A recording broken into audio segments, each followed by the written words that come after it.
എല്ലാവർക്കും അസ്സലാമു അലൈക്കും. ഇന്നത്തെ വ്ളോഗിലേക്ക് എല്ലാവർക്കും സ്വാഗതം. അപ്പൊ ഓനിച്ച് നോക്കുന്നുണ്ട് എന്താണ് എല്ലാവർക്കും അസ്സലാമു അലൈക്കും. പിന്നെ ഇന്നത്തെ ഇതെന്ന് വെച്ചെങ്കിൽ ഉമ്മാക്ക് ഭയങ്കര ആഗ്രഹം. ഉമ്മ കുറേ ദിവസമായി പറയുന്നത് എങ്ങനെ വീഡിയോ എടുക്കുന്നുണ്ട്, എങ്ങനെ എടുക്കുന്നുണ്ട് എന്നല്ല ചോദിക്കുന്നത്. അപ്പൊ അങ്ങനെ ഉമ്മാക്ക് വീഡിയോയിൽ വരാന്ന് വെച്ചാൽ ഭയങ്കര ഇഷ്ടമുണ്ടായി. അപ്പൊ ഉമ്മ ചോദിക്കുമ്പോ ആദ്യം ഒന്നും എനിക്ക് പേടിയേനെ ഉമ്മാക്ക് ഇഷ്ടമില്ലെങ്കിലോ എന്നറിഞ്ഞിട്ട്. അപ്പൊ ഉമ്മ ചോദിക്കുമ്പോൾ മതി ഉമ്മ ഇങ്ങനെ നോക്കുന്നുണ്ടായി ഇങ്ങനെ എടുക്കുമ്പോ ഉണ്ടാക്കുന്നുണ്ട് ഇങ്ങനെയല്ല. ഞാൻ ചോദിച്ചു മടിക്കുന്ന വരുന്ന അപ്പൊ ഇതിന് ഉമ്മക്ക് തന്നെ മുണ്ടോളം തോന്നി. ഹലോ ഉമ്മ,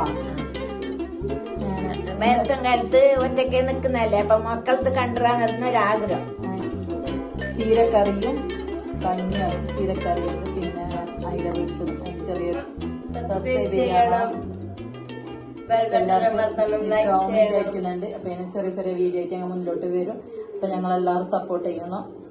നിങ്ങളുടെ സപ്പോർട്ട് ചെയ്തെങ്കിൽ മാത്രമേ എനിക്ക് മുമ്പോട്ട് പോകാൻ കഴിയുള്ളൂ. അപ്പൊ എല്ലാവരും സപ്പോർട്ട് ചെയ്യാം. നല്ല നാടൻ ചീര ഇന്ന് പോയി വാങ്ങിയിട്ട് വന്ന് നല്ല വറവ് വെക്കാൻ ചീരന്റെ ചീര നല്ല നാടൻ ചീര ഇന്ന് കിട്ടിയത്. അപ്പൊ ചീര മുറിച്ചിട്ടെല്ലാം റെഡിയാക്കാം. 2 പച്ചമുളക് നീരുള്ളി മുറിച്ചിട്ടായിട്ട് കാണിച്ചു തരാം.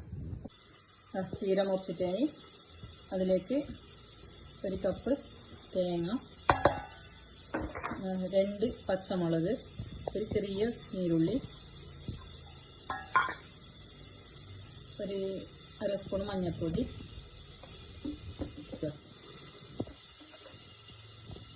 ഇച്ചിരി ഉപ്പ്. അപ്പോൾ നമുക്ക് നല്ല പാനം മിക്സ് ആക്കാം. മിക്സ് ആക്കിയിട്ട് കറി വെക്കുന്നതിനെ നോക്കാം. നല്ല മിക്സ് ആക്കി വെച്ച് ഇത്ര വെളുത്തുള്ളി ഇടുന്നുണ്ട്. കുറച്ച് എണ്ണ ഒഴിച്ചിട്ടുണ്ട്. അതിലേക്ക് കുറച്ച് കടുക് ഇടാൻ എണ്ണ ചൂടാനുണ്ട്. അപ്പോൾ മിക്സ് ആക്കി വെച്ച് ചപ്പിടാം. കുറേ വെള്ളം ഒഴിക്കാൻ പാടില്ല, കുറച്ച് വെള്ളം ഒഴിച്ചാൽ മതി.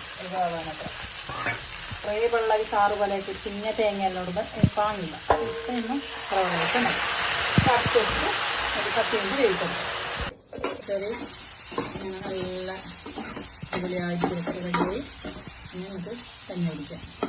സിമ്പിളായിട്ട് റേഷനിൽ നിന്ന് കിട്ടിയ നല്ല ചോന്നരിൻ്റെ കഞ്ഞിയും അച്ചാറ്, ചീരവറവ്, പിന്നെ അയില പൊരിച്ചത്.